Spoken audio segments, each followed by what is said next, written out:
اس آیات کا جو ترجمہ ہے، بعض لوگ کہتے ہیں کہ ہم اللہ تعالیٰ پر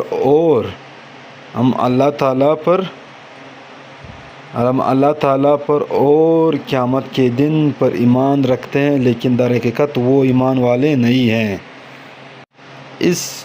آیات کا مفہوم یہ ہے کہ بعض لوگ کہتے ہیں، یہ منافقین کو کہتے ہیں، جو منافقین ہوتے تھے آج سے 1400-1500 سال پہلے، وہ کیا ہوتے تھے؟ وہ مسلمان کے بیس میں ہو کے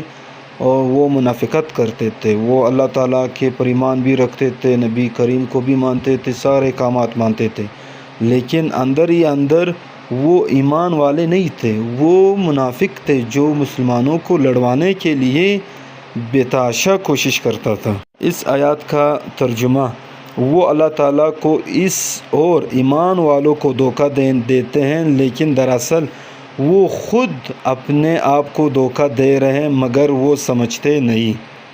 اس حدیث کا جو مفہوم ہے، یعنی وہ اپنے آپ کو غلط فہمی میں مبتلا کر رہے ہیں کہ ان کی یہ منافقانہ روش ان کے لیے مفید ہوگی، لیکن دراصل یہ ان کی دنیا میں بھی نقصان پہنچے گی اور آخرت میں بھی۔ دنیا میں ایک منافق چند روز کے لیے تو لوگوں کو دھوکہ دے سکتا ہے، مگر ہمیشہ اس کا دھوکہ نہیں چل سکتا۔ آخر کار اس کی منافقت کا راز فاش ہو کر رہتا ہے اور پھر معاشرے میں اس کی کوئی ساکھ باقی نہیں رہتی۔ رہی آخرت تو وہاں ایمان کا زبان دعویٰ کوئی قیمت نہیں رکھتا اگر اعمال اس کے خلاف ہوں۔ اس آیات کا ترجمہ، ان کے دلوں میں بیماری تھی، اللہ تعالیٰ نے انہیں مزید بیماری بڑھا دیا اور ان کے جھوٹ کی وجہ سے ان سب کے لیے دردناک عذاب ہیں۔ یہ جو ہیں، یہ عذاب کی بیماری جو بیماری والی عذاب ہے، ان کی بات ہو رہی ہے۔ اچھا، اس کا مفہوم بیماری سے مراد منافقت کی بیماری ہے اور اللہ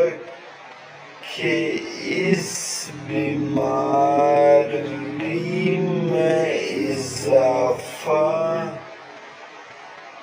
کرنے کا مطلب یہ کہ وہ منافق کو ان کے نفاق کی سزا فوراً نہیں دیتا، بلکہ انہیں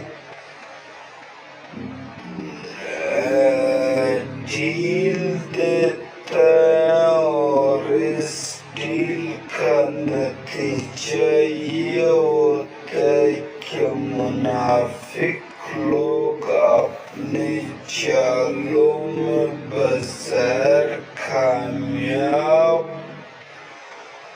ہوتے دیکھ کر زیادہ مکمل